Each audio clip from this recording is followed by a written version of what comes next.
अस्सलाम वालेकुम भाई साहब ना कि मेरा बच्चा पोलियो का मरीज़ है तो यदा मैं इलाज करवा रही दवाई शवाई खवा रही हाँ तो तुसी अगे भी मेरी मदद की तो हुण भी तुहाडे वल्लों मैनूं 15,000 आ गया है तो अल्लाह पाक तुहाडी तंदुरुस्ती बहुत कुछ देवे। अल्लाह पाक तुहानूं ते अल्लाह तुहानूं खुश रखे।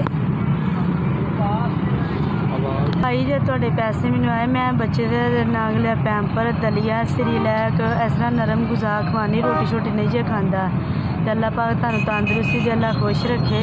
तुसी अगे भी मदद की ते हुण भी ते 15,000 तुहानूं मेरे वल्लों तुहाडे वल्लों मैनूं आ गया जे ते मैं इहदा पैंपर जो चीज़ां मसलन इहदी गुजारिश वास्ते मुश्किल हल होगी। तुसी मेहरबानी मेरे ते बड़ा हथ रखिया जे ते मैं तुहाडे ते बहुत कुछ खुश हाँ। मेरी मुश्किल आसान करती जे ते मैं इहदे वास्ते बड़ी परेशान रहिंदी सां ते हुण मेरे जरा ते खाण पीण वास्ते चीज़ लियानी मैं बड़ी परेशान तंग हुंदी सां ते हुण मैं इहदियां कट्ठियां चीज़ां लै आवां दी ते मेहरबानी अल्लाह पाक तुहानूं खुश रहे तुहाडे बच्चों नूं सेहत और तंदुरुस्ती देवे। अल्लाह तुहाडे दिल दीयां ख्वाहिशां पूरियां करे। अल्लाह तुहानूं खुश रखे। जो भी तुहाडे दिल दीयां ख्वाहिशां अल्लाह पूरियां करे।